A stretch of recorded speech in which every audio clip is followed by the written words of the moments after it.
Listeners, it's time for the legislative update with our beloved Alice Alvey, my sister from another mister. She is Vice President, Partner Education and Training. Now, Alice, you're going to have to explain why you're identified as Partner Education. Explain that. So at Union Home, we refer to each other as partners. So if instead of saying employee or associate, we just say, okay, I've got to email this partner, or I've got to have a meeting of partners. That's our lingo. I like that. I like that. Bill and Al at Union Home are doing so many things well, so we're grateful to have you here. So what do you have for a legislative update for us today, Alice? Two things on the CFPB, since they're making the news as the Supreme Court session begins and the CFPB case is on the docket. I thought I'd remind our listeners what the question before the court actually is. Now, the last date that we heard was going to be October 3rd, which is tomorrow, where they'll be making the case. We don't get a decision then, but you'll get the testimony from each of the groups for and against what is going on. So the question before the court actually comes back to a case that was in 2017. The CFPB adopted a rule that prohibited lenders from further attempting to withdraw funds from a borrower's bank account after two consecutive attempts failed for lack of funds. So you've bounced a check twice, you're already racking up fees. You can't go ahead and do that a third time. So nothing to do with mortgage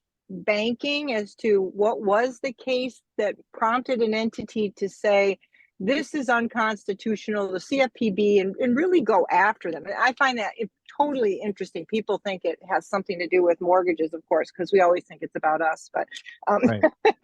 at the end, right, the actual question before the court is, does the funding scheme for the CFPB, which receives funding directly from the Federal Reserve, violate the appropriations clause of the Constitution?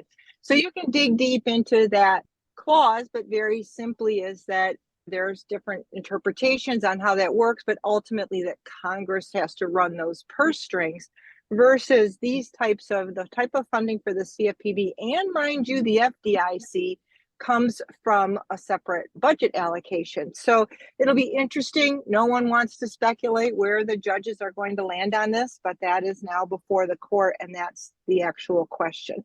The CFPB also has a proposed rule that they're starting to pull together. So it hasn't been published yet, but it is about, you may hear in the news that they're looking to change medical collections and actually completely remove them from credit reports. So today we know they're not included in the score, but they're still on a credit report. You could see them there.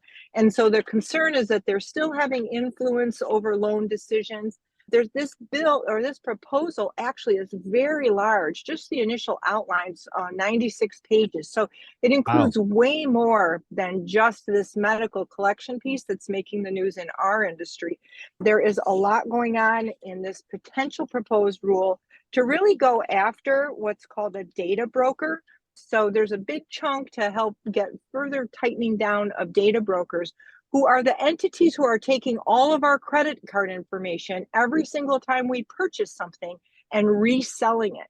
And that group, for all intents and purposes, is technically operating as a credit reporting agency when they do that.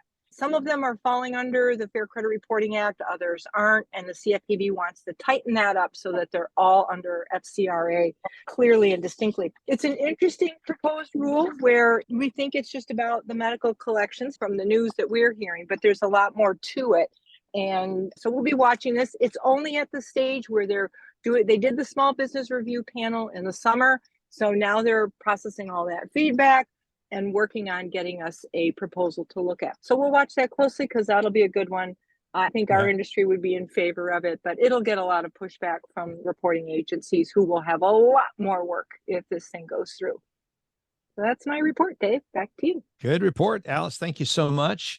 I know you were careful to say no one is speculating, although there seemed to be some speculating. If you think you had a chance to participate with the interview that we did with Mitch Kiter, and he raised some really good points. Again, the purpose of that interview that you participated in with me had to do with the freedom action that was CFPB took against that and a realtor.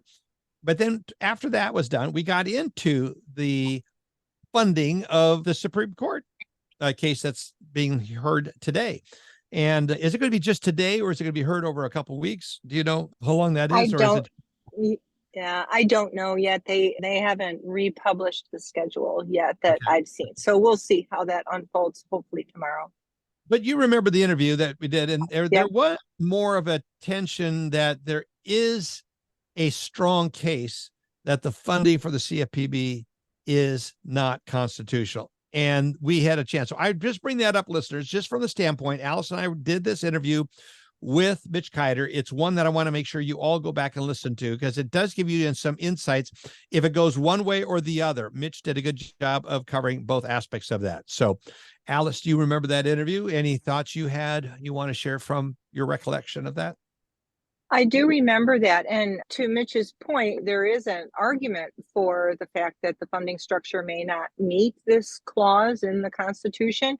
The consequences are very strong, though, if it Yes. were to be the CFPB, that the funding structure was struck down, because it would have domino effects into other federal agencies, and not let alone trying to unwind everything with the CFPB and what they've done. So I think it'll be interesting to see.